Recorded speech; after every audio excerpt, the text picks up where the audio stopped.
Hello,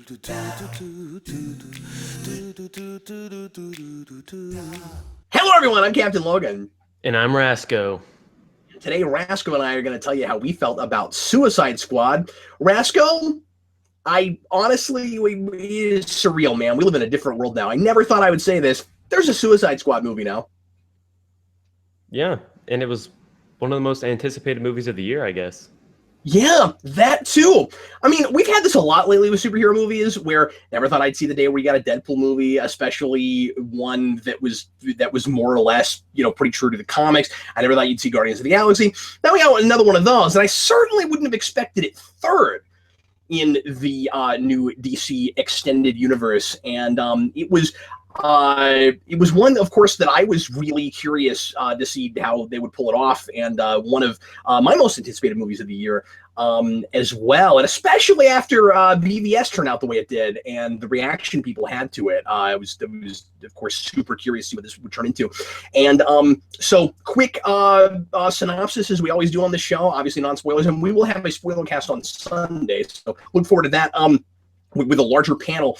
But Suicide Squad, of course, is Amanda Waller putting together Task Force X. It's the premise is more or less exactly what it is from the comics and what you would expect of bad people to do a good thing. And it's kind of weirdly our pre-Justice League. So the idea is we don't have a metahuman team to fight the metahumans. So the only people we have available are bad guys that we've thrown away in prison, as Waller says, put in a hole and thrown away the hole.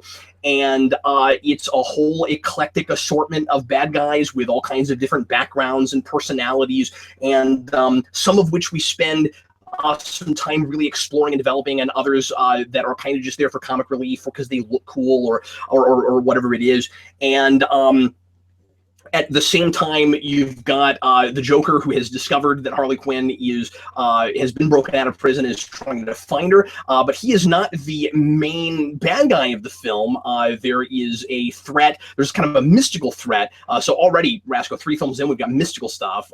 There's a mystical threat with the Enchantress, who initially I thought was just a member of the Suicide Squad, and they kind of cleverly work in both of those things in a way without going too deep into it.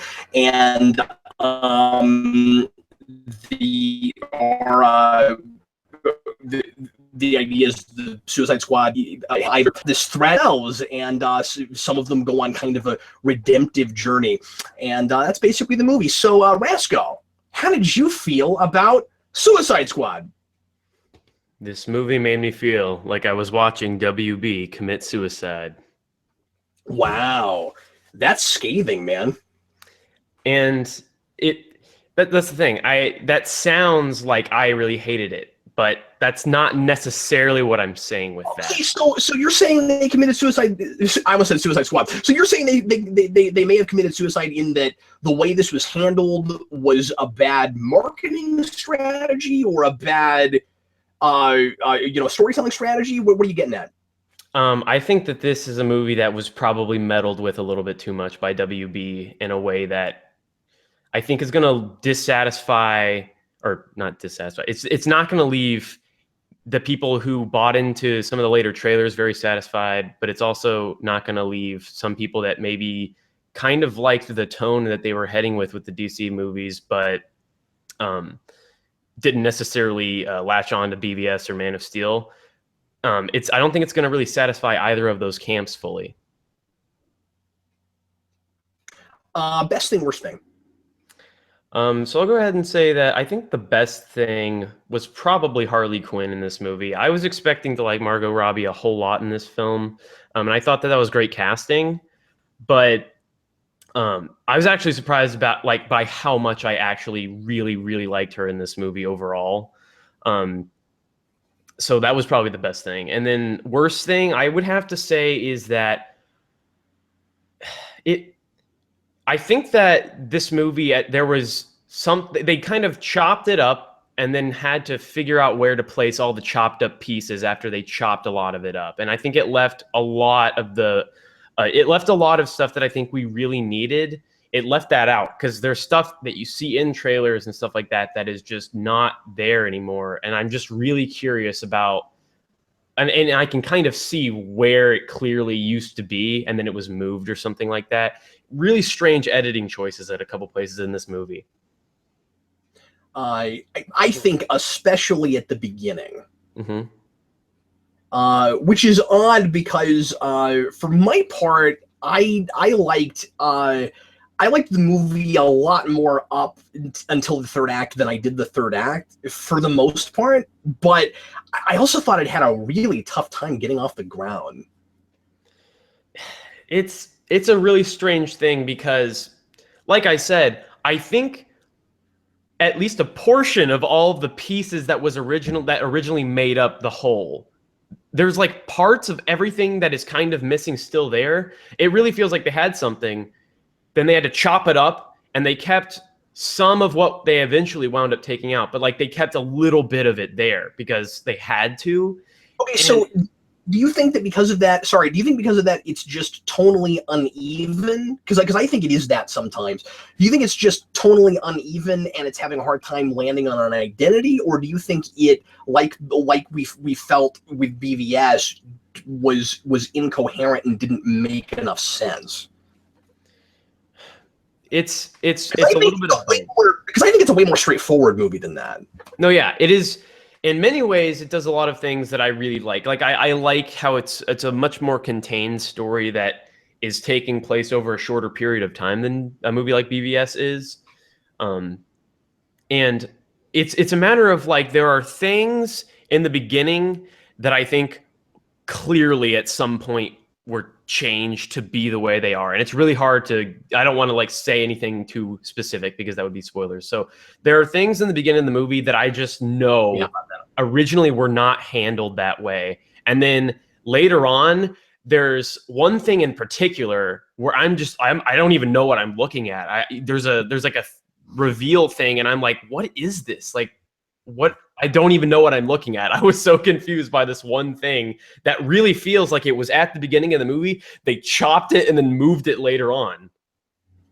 Weird. Okay, I'm not sure exactly what you're talking about, so you and I will have to talk about that later in private and on Sunday when we do the spoiler cast. Okay, let me ask you this question then, because of course a lot of early reviews were saying this, and this was a thing that that a lot of fans were real trepidatious about and worried about when we heard about reshoots and things like that. That Warner's seems to have maybe stepped in and forced a lot of reworking because of a knee-jerk reaction to BVS. And I don't know if we can be absolutely certain that that's what happened. But if that is what caused it to look like what it is now, which I agree with you, Rasco, I think it is, and again, ultimately way more cohesive than BVS, but I think it's kind of a watered down version of what it feels like it might have been. Like it really doesn't feel like this was the vision. It feels like somebody took a movie and cut it together to make a different movie. And of course, we've seen a lot of this, especially with superhero movies. But my question to you is, if you are Warner's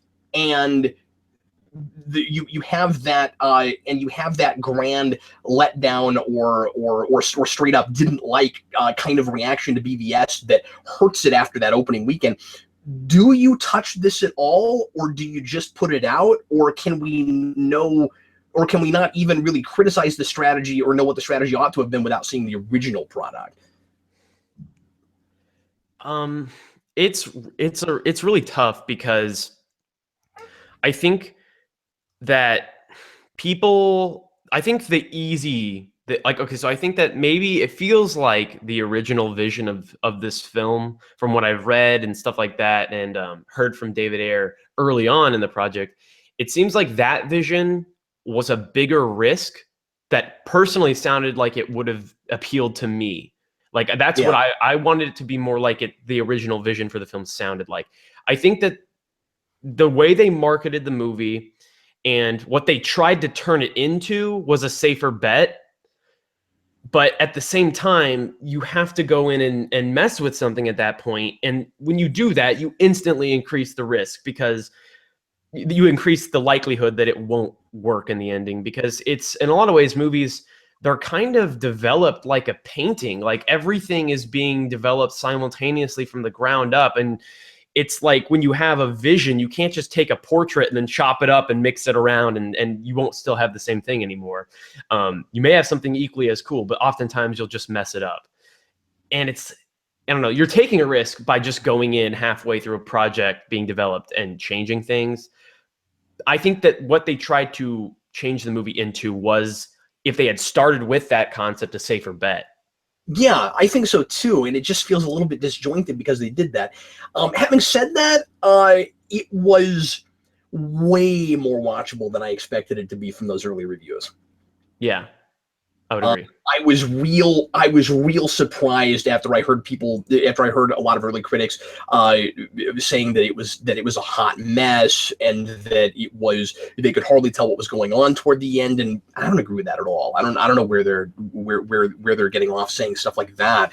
But I also obviously you have preconceptions and I try to stay away from early reviews, but some of that stuff just, it comes up in your Facebook feed and you can't help but at least see titles of articles and things. And sometimes those are just a review in and of themselves. So you know what people think, but also I can't help but just compare it to the last thing they put out. And I got to tell you, Rasco, I'm a little sad to say, not that I wanted to not like these characters. I'm a little sad to say that there are characters in this movie that I liked and was more sympathetic toward than I was the superheroes of their previous films.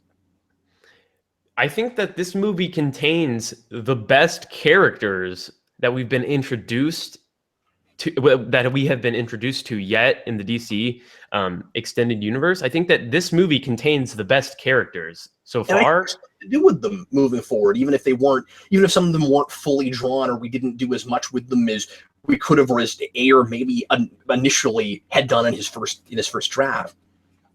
Yeah, there's a couple points in this movie where there's a scene where that feels like it's supposed to have a lot of emotional impact, but just doesn't. And it's like the scene that you would see after you've introduced an aspect of a character, and then later on that comes back and there's like an emotional payoff. There's a few scenes where I feel like they cut out the introduction to that aspect of the character, and then they just left a big emotional part of that character. They just left that in the movie towards the end. That kind of made me feel a little bit weird. And it moved into weird sappy territory. Yeah. And that stuff feels like that feels more like that kind of stuff feels like it would play better if it hadn't been changed into this sort of like new vision that they've kind of morphed it into. The original vision, that stuff, I can see that in the context of what the movie sounded like it was going to be, more so than what it turned out to be. And at the same time, not getting to see that, and who knows, if the reaction is bad and they barely make their money back, like BVS, they could do the director's cut thing again. They could be like, no, here's the real version. And I don't know, there's a part of me that hopes they don't do that, just because, you're treating their theatrical movies as rough dress rehearsals, but at the same time, I want to see what Ayer meant to make and see if I like it more than this, because it's certainly, it's a fun movie. I mean, like I had a really good time watching it, and he might have made a deeper, more psychological drama that is not as much fun, but then if it's a more cohesive piece, I don't mean coherent. I do think this movie is coherent, especially in comparison to the last two movies. But if you made a thing that is more cohesive and has more of a sense of identity, even if it's not, as jokey and quippy and fun, it's probably a better movie, and I would probably enjoy it more as a piece of fiction. So, how would you flip your sign? If I had a sign, I just got to send you guys signs. That needs to happen. If I had a sign, if I were to have a sign, I would probably flip it. I would probably flip it. I'm feeling it. Wow. But like I said, that doesn't mean that I think that it is like. I'm right there. Like it's not like I'm like, oh, I had a great time watching this movie. It's just a barely I'm feeling it. Yeah. Yeah, that is a tough flip, certainly. I'm surprised that you landed on green though. Okay, I'll go ahead and do my sign. Rasco, this movie, and more so toward the beginning than the rest of it, and this maybe shouldn't even be like my main thing and point, but I thought this through a lot of it. I especially like the first half. This movie made me feel kind of like I was watching a Suicide Squad fan film. Yeah. And again, I liked a lot of things in it, certainly, but it felt like all the stuff that you were reacting to, where it feels like it was kind of messed with and monkeyed with. It was that kind of stuff where it felt like it was just trying to appease people that already knew this stuff. And I guess a lot of the reason I'm saying that, like, not to give too much away, but like with some of the, I bet you know what I'm talking about, with some of the flashback stuff with Harley Quinn and Joker especially. Yeah. It really felt like the kind of stuff you would expect some fans with a bunch of money to make, and at the same time, I kind of enjoyed some of that about it. I guess, I don't know. I'm somewhat criticizing it for that, and somewhat not. The problem is, and I gotta talk to some people that don't know this material at all. I don't know how well this watches if you are completely unfamiliar with these characters. Yeah, and the weird thing is, a lot of people are going to see this movie who have not seen BVS. Like, you think so? Who haven't seen BVS? This movie appeals to almost an entirely different market simultaneously while appealing to the DC fan base, because it's literally just Harley Quinn. I cannot tell you how many girls that I know that literally are only going to go see this movie because Harley Quinn is this huge character that no one even knows, but they've seen her and they're like, oh, she's cool. And like, so many people are going to go see this movie just because of Harley Quinn. It's the meme thing. It's the Deadpool phenomenon with DC, which is a lot of why people have complained over the last few years that Harley Quinn has kind of become DC's Deadpool. And I liked her a lot too, by the way. But I don't think the movie like turns her into Deadpool. But I do think that now that I'm there, I'll mention this, that there are certainly places where it feels like, and I don't know that this is what they did and if it was on purpose, but if Moore's monkeyed with it, BVS was March, Deadpool was February. So that movie certainly could have influenced this. And I got some vibes of we're trying to appeal to some of that crowd. And I also got a lot of we're trying to appeal to the Guardians of the Galaxy crowd in here are our kind of like weird B-list characters that you're not familiar with, and we're going to make them quirky and silly and awesome, especially with like the introductions to characters with their names and stats and things written on the screen. And the soundtrack. Yeah, and the soundtrack. Yeah, the soundtrack was very Guardians. The stuff on the screen was very Deadpool. And that's part of what made the thing sometimes feel a little bit disjointed, is I didn't feel like that's what they shot. Yeah, no, there's a whole lot of that in the beginning where I feel like they display something in a completely different context than it was originally shot in. But anyway, so where should I jump onto?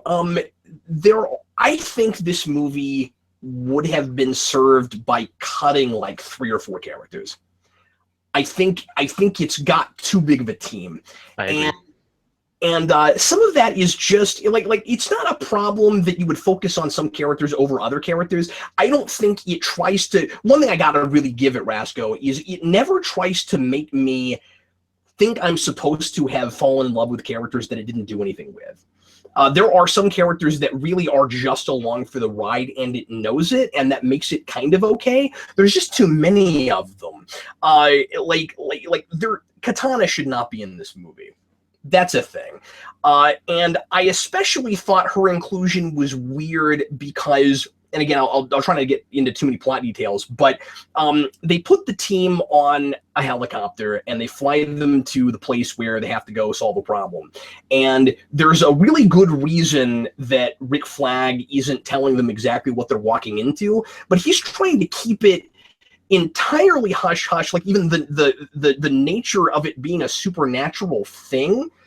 And I'm not really sure why he's trying to make them think they're just going to deal with a terrorist attack, because at the very least, can he say, we pulled you people together because you have these superpowers and gifts and things that other people don't, and so you're going to go into a supernatural thing. That's all I can tell you about. Because he then he almost plays it like they aren't gonna believe him or understand that or whatever. And there's other reasons, again, that he's not explaining that. But it's weird that he doesn't say that it's a supernatural thing, because then he brings on Katana and just very kind of like nonchalantly says, she has a sword that steals your soul. And nobody at any point is like, wait, I'm sorry, what?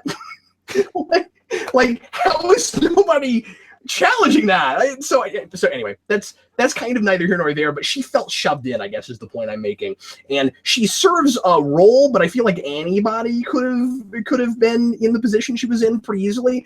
So I don't know. I mean, like, the threat is a mystical one, and she is a mystical character, but they don't really do anything with that. There's not any kind of thematic parallel or anything going on there. So I don't know. But there are some other characters as well that I just didn't think needed to be there. And I felt like, because I read comics and I know some of these characters, it was easier for me to keep up with everybody. They seemed, Rasco, afraid that these characters would be hard to all keep straight, and yet I still feel like maybe they would be hard to keep straight for some people, where like there are double introductions to Harley Quinn and Deadshot.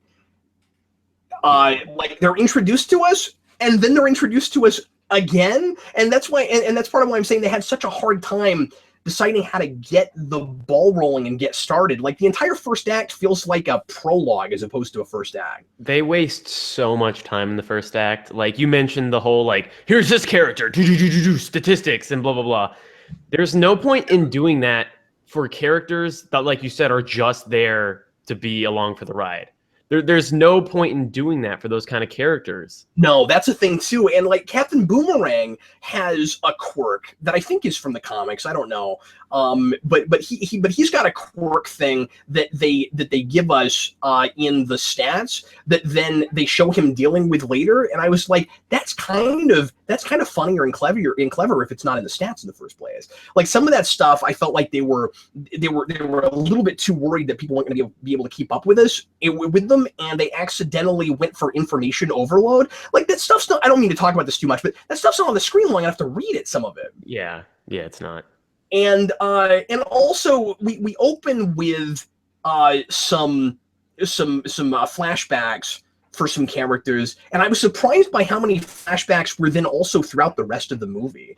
And I felt like you could have maybe done, because this is not a real complicated story, right? Like, I feel like you could have maybe done the Deadpool thing in your editing, where you've got the main A story that really only takes about half an hour to tell, 45 minutes maybe, and then you keep interrupting it with the background of those characters so that we know things about them. I think that actually that framework would have served this story okay. No, yeah, I had almost the exact same idea while I was watching the movie, where, and I don't want to explain what my idea for how you would have began this movie and overall how you would have done it. It would be too spoilery. Yeah, well, you can give us to that Sunday. I have a theory, Rasco, and I can give you this theory without spoilers.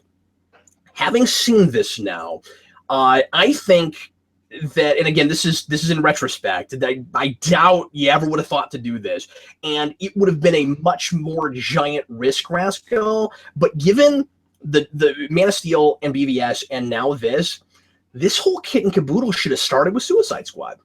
They should have led with this, because what they have, and kind of the idea for their superhero universe, is the world is jaded and cynical and messed up, and we kind of didn't have justice before the dawn of it.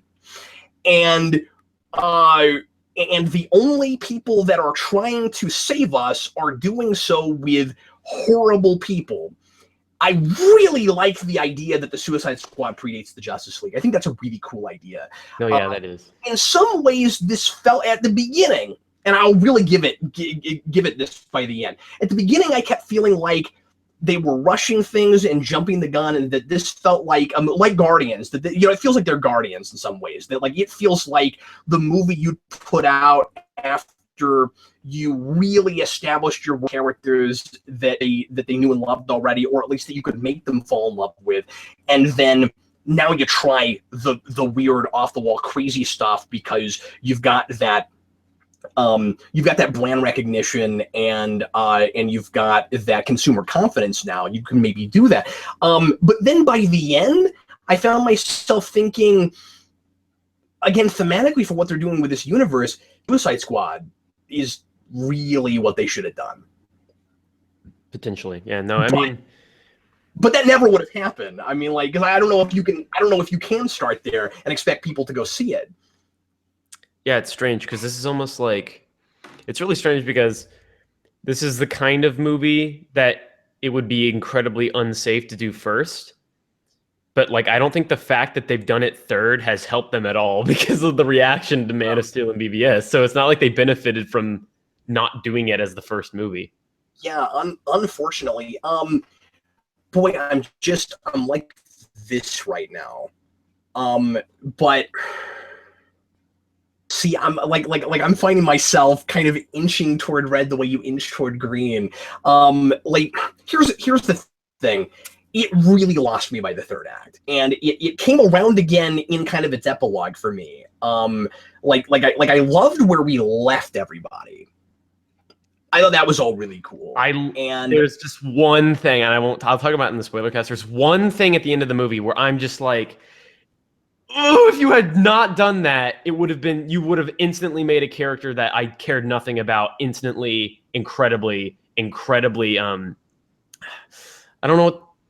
I guess you would just give that character so much potential for the next movie, is what I'm saying. Oh, okay. If they had just not done this one thing that just made me like, ugh. And if they had not done it, that character is instantly a million times more interesting. Yeah. Man, I mean, compared to BBS, it's an instant green. But just as a movie on its own, I'm not sure. I'm just having a real tough time with it because I know if I go red, I'm gonna have people that are like, oh, Captain Logan hated it. No, I really didn't. I don't know. It's a tough flip. I think at the end of the day, I kind of it's tough. I think I have to go red. Because I don't know. I just I don't think it's great. But then I'm kind of misleading people by saying I'm feeling it because I don't know. Different, yeah. I mean, and that's all it means is because the difference between a green and a red is being over the of the 2 on the 1 to 4 scale, right? It's 2 is average, is just below average. I'm somewhere at a 2 right now with it. Just right now, having just seen it the first time. I'm not sitting down and doing an analysis. The thing is, like I said, that ending was rough. It degenerates into cliche superhero movieville real quick at the end. And you're at a catch-22, right? Because there's a part of me while I was watching that was like, do we have to have a big earth-killing level threat? But then at the same time, for these people, but then at the same time, if it's not a big supernatural kill everything threat, do we need these people? I don't know. There's perhaps a middle ground, because I don't know. You could have made it work. You could have done that. You didn't need... I think that you didn't necessarily need a giant mystical magic threat necessarily for this to all make sense. It was kind of the way they framed why the Suicide Squad was necessary kind of made it so that it made more sense for them to do that. Yeah. Let's talk about a couple other characters real quick before we end, because there's some obviously major elephants in the room right now. Waller is really good. Mm-hmm. Yeah. I think she's wonderfully well cast. I think she's spitting image straight off the page. I think she's, and it's weird how many of them we've had now. I think she's the best live action Amanda Waller I've seen, and there have weirdly now been quite a few of them. I feel bad for the Amanda Waller from Green Lantern, because she was fine. I think I like this one better, but she also got a lot to do. And that movie was supposed to be a springboard to DC movies. And now we have an Amanda Waller in this universe that will probably get to come back and weirdly might turn into our Nick Fury. I could kind of see that. Yeah, I guess this isn't a spoiler. There is a mid-credit scene in this movie, which is a first for the DC films, I guess. And I kind of like the mid-credit scene that they showed. Yeah, I did too. I don't know, like I think, and see, then there's part of me that wants to flip green just because I think they might be headed in the right direction, even though what they put together was ultimately really clunky. I don't know. You forget the sign, everybody. Like, don't worry about my sign. I don't know. I can say I enjoyed it, but it's got massive issues. But it's not. But it's not unwatchable. I mean, it's quite watchable. What did you think of the Joker and how he was utilized and how much he was there? I'm really excited to see more Jared Leto Joker in the future.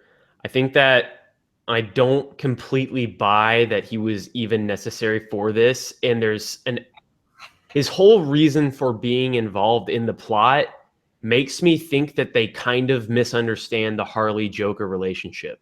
I had the same thing. Now there are different that's been done different ways before, but it feels a little bit less interesting than your typical Joker Harley relationship. I also, again, I love her performance and I like a lot of things about her character, but at the end of the day, I don't understand her and I'm not 100% sure if I'm supposed to. Because she's, again, I don't want to give anything away, but like by the end, she plays as if she kind of has had an arc, but maybe she hasn't, and you can chalk up anything at all with that character that doesn't seem to be gelling and making sense to, well, she's a crazy person, which makes it very difficult for me to feel what the movie wants me to feel about her at various points in the film. If anything, it's a weird thing because it's almost like a miscommunication with the film when it comes to Harley specifically, because like I said, if there was what happens to her, you should kind of look at it as being a little bit more tragic, but it's not played very tragic by the end. Yeah, I mean, I think it is. You're right. By the end, it's not. And it sort of felt like it was all the way through, but twisted because from her perspective, it's wonderful. And I really like that. But I do feel like she's maybe too defined by the Joker, especially in the background and how she got the way she got. Like, it is a kind of maybe too simplistic way of doing it. It's just my first reaction. Yeah. I also know that there was a little bit with the Joker that was cut out of the movie because there's stuff in the trailer that's not in the movie. Yeah, and I worried that, and one thing with the trailers, by the way, is I wish we hadn't gotten, and this isn't about the movie, but just the marketing. I really wish I hadn't seen as much as I did because I get really distracted when I see too many bits all the way through the movie that I'm already familiar with. Like, oh, okay, that's where that goes. And then I feel like I'm just putting together a jigsaw puzzle instead of watching a movie, and it's irritating. But I was worried that the Joker wouldn't be in a lot of the movie, and he doesn't have to be, certainly. He does not have to be the main crux. I wish the villain plot was more compelling because it feels really typical, but like Joker, I was afraid that with the trailers I would have seen every scene he's in, and yeah, I saw every scene he's in. I think, yeah, pretty much every scene he's in, it pops up someplace in that trailer, and I think Warner's has shot themselves in the foot in a way with the Joker because that's one of the big selling points. Obviously, people are nuts for that character, right? And that would, and I imagine that part of the reason he's in that movie is of course, well, I mean, clearly this is probably obvious, is that they knew that more people would go if it had. Sure, Harley Quinn's a sell, but Harley Quinn and the Joker is bigger.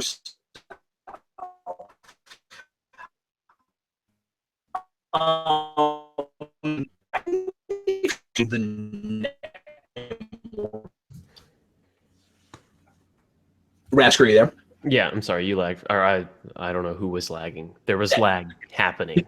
Did you did you hear what I said? No, the last thing you said I didn't hear.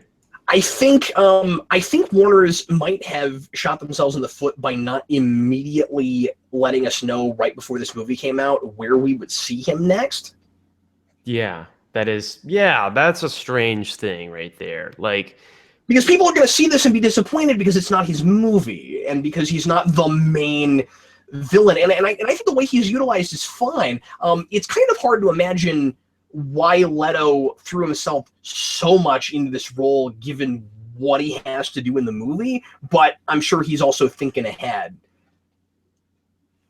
probably. I mean, I think it's fairly safe to assume that this does mean we will get Joker in the next Batman movie, because that feels like that's where he would obviously show up next. And if you didn't, then like, You need to use him not too far from now. At the same time, I don't know how much I don't know how much leeway Affleck got to write whatever he wanted to write. Like if Warner's has mandates, like it's got to be a Joker story, then okay. But like, you know, they gave Affleck the Batman movie. And when they started making Suicide Squad, they hadn't greenlit a solo Batman movie. They didn't know where they were going to put him.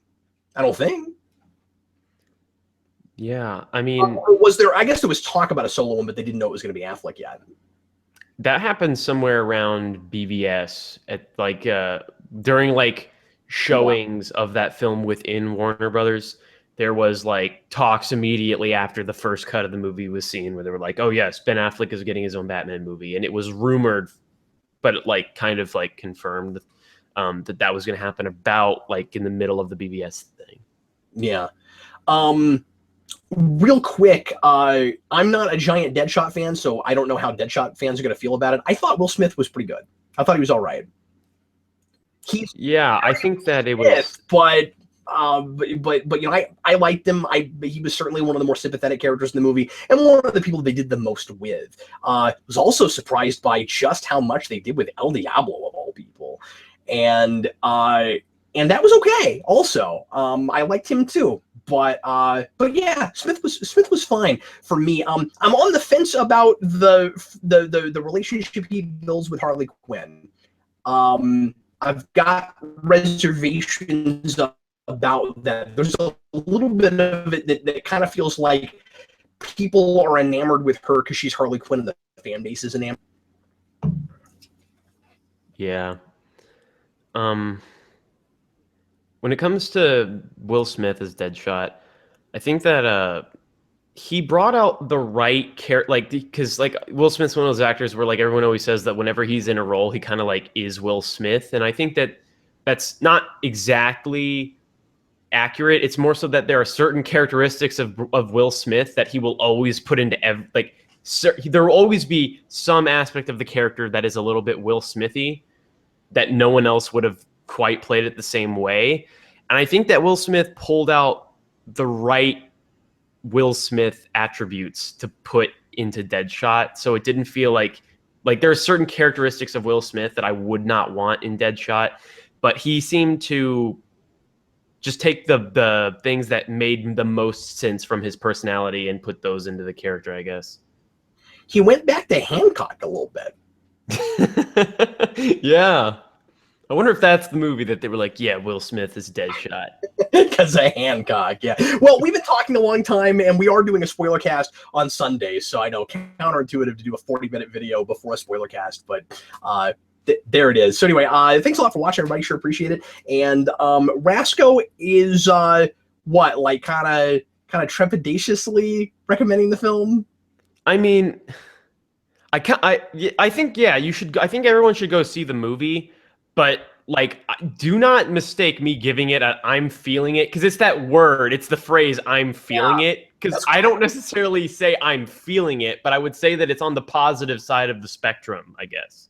Yeah, Slightly. and like saying that, then I kind of feel more like I have to go green again. Forget my sign, but because if you're a big superhero person anyway, but you know, of the three of these, like if you really have an anchoring for DC Comics in movies, you know, then you ought to see this because it's the best thing they've given us so far.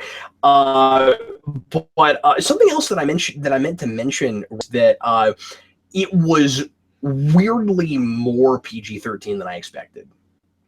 Like, I thought it was going to push the R really, like push the envelope to get close to R without actually getting there, and way tamer than I would have expected.